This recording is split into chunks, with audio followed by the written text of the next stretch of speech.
नहमदुहु व नुसल्ली अला रसूलिहिल करीम अम्मा बाद फ़अऊज़ु बिल्लाहि मिनश शैतानिर रजीम बिस्मिल्लाहिर रहमानिर रहीम रब्बि इश्रह ली सदरी व यस्सिर ली अमरी वहलुल उक़दतम मिन लिसानी यफ़क़हू क़ौली।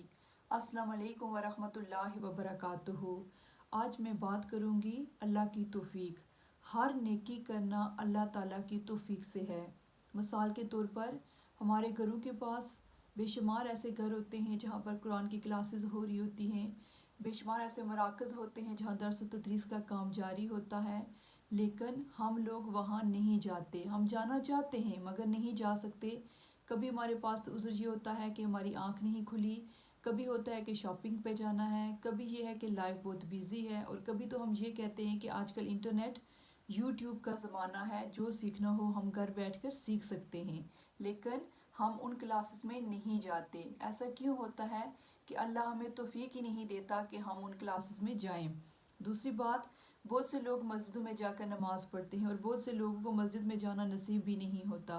तो ये सब अल्लाह की तौफीक से है।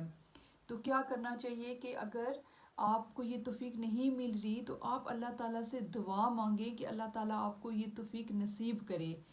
जैसे हमारे घरों में मुख्तलिफ मेहमान आते हैं। पहला मेहमान वो होता है जो हमारे घर के बाहर आता है, हम उसे देखकर खुश हो जाते हैं, हम उसे कहते हैं कि हमारे साथ अंदर चलो, घर वालों को कहते हैं खाना बनाएं, उनको खाना पेश करते हैं, उनके साथ बैठकर बातें करते हैं, और जब वो जाने लगते हैं तो हम कहते हैं कि आप ना जाएं, आज हमारे पास रात रह जाएं।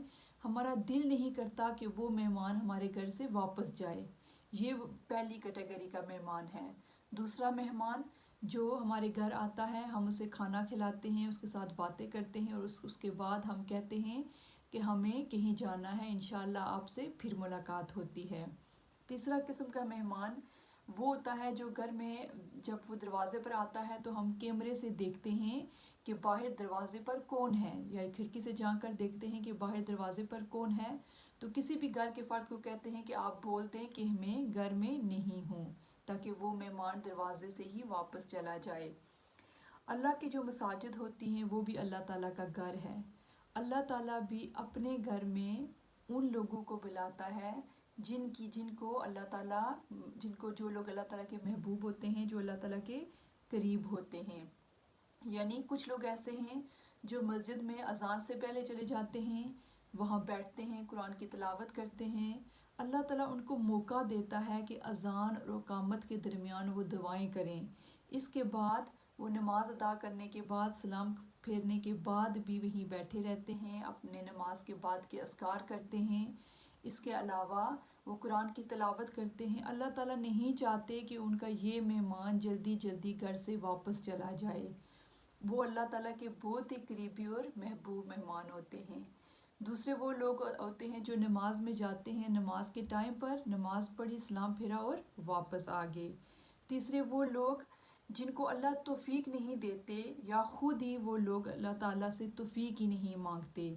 इस वजह से ये नहीं कि अल्लाह ताला उनको तौफीक नहीं देते, बल्कि उनकी गुनाहों की वजह से, उनके फिस्क और फजूर की वजह से इनको तौफीक नहीं मिलती, इनको इजाज़त नहीं मिलती कि वो अल्लाह ताला के घर में दाखिल हों। अल्लाह ताला तो हर इंसान पर मेहरबान है, लेकिन वो शख्स गुनाहों की वजह से इस चीज़ से रुका हुआ है, शैतान ने उसको जकड़ा हुआ है कि वो अल्लाह ताला की इबादत के लिए अल्लाह ताला के घर जाए।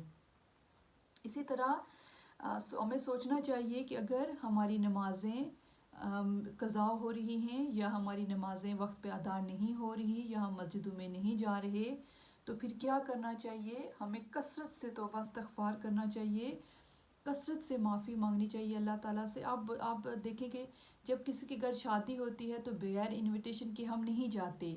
हम कहते हैं कि उसने तो हमें बुलाया ही नहीं। यही हिसाब है कि हम बगैर इनविटेशन के अल्लाह के घर में भी दाखिल नहीं हो सकते। तो इनविटेशन के लिए क्या करते हैं हम? हमारे जिनके साथ तल्कात अच्छे होते हैं, जिनके साथ हमारे उठना बैठना होता है, वो लोग हमें कभी भी मिस नहीं करते, अपने इवेंट्स में हमें ज़रूर इनवाइट करते हैं। इसीलिए अगर हम अल्लाह ताला से अपने तल्कात इस्तवार रखेंगे, अल्लाह से मोहब्बत करेंगे, नेकियों में दौड़ लगाएंगे, तो फिर अल्लाह ताला हमें दावत देंगे, हमारे दिल में अपने घर की मोहब्बत डालेंगे, और हमें सुकून हासिल नहीं होगा जब तक हम अल्लाह के घर में नहीं जाएंगे। اسی طرح اگر آپ سوچ رہے ہیں کہ آپ سے کوئی غلطی ہوئی ہے، آپ نے اپنے والدین میں سے کسی کی نافرمانی کی ہے، یا کوئی حرام کا کھانا کھایا ہے، یا جھوٹ بولا ہے، کوئی بھی ایسا عمل کیا ہے جس سے آپ کا رب آپ سے ناراض ہے، تو فوراً توبہ استغفار کریں اور اللہ پاک سے اپنے گناہوں کی معافی مانگیں۔ اللہ پاک اپنے بندے پر ظلم نہیں کرتا، اللہ پاک تو معافی مانگنے والوں کو معاف کرتا ہے۔ خود اللہ تعالیٰ قرآن میں فرماتے ہیں کہ اللہ تعالیٰ چاہتے ہیں کہ بندہ ان سے معافی مانگے، میں کیا کروں گا تم کو عذاب دے کر، اگر تم شکر گزار بن جاؤ اور حیادار ایمان والے بن جاؤ۔ یعنی اللہ تعالیٰ ہمیں کبھی بھی عذاب میں مبتلا نہیں کرتے، وہ غفور الرحیم ہیں، وہ ہم پر مہربان ہیں۔ بس ہمارے ہی گناہوں کی وجہ سے ہمارے کام، ہماری جو توفیق اللہ تعالیٰ کی طرف سے ہم کو ملنی ہے وہ رکی ہوئی ہے۔ گناہوں سے توبہ کرنے والا تو ایسا ہے جیسے اس نے کوئی گناہ ہی نہ کیا ہو، یعنی جو شخص توبہ کرتا ہے اللہ تعالیٰ اس سے ایسے خوش ہوتے ہیں کہ اس کے سارے پچھلے گناہ معاف کر دیتے ہیں۔ تو ہمیں بھی سوچنا چاہیے کہ کیا ہم اللہ کے کون سے مہمان ہیں، پہلی کیٹیگری والے، دوسری والے، یا تیسری والے۔ اللہ تعالیٰ سے دعا کرتے ہیں کہ اللہ تعالیٰ ہمارے دل میں محبت ڈالیں تاکہ ہم اللہ تعالیٰ کی توفیق مانگیں، اللہ تعالیٰ کی مدد مانگیں اور زیادہ سے زیادہ نیکیاں جمع کریں۔ جس طرح ہم باقی معاملات میں اللہ تعالیٰ سے دعا کرتے رہتے ہیں، اسی طرح ہمیں یہ بھی مانگنا چاہیے کہ اللہ تعالیٰ تو ہمیں نیکیوں کی توفیق دے تاکہ ہم نیکیاں حاصل کر سکیں اور اپنا مقام جو ہے وہ بلند کر سکیں، اور اپنے اللہ کے وہ محبوب بنیں جو محبوب اور جو قریبی اللہ کے دوست ہوں گے۔ السلام علیکم ورحمۃ اللہ وبرکاتہ۔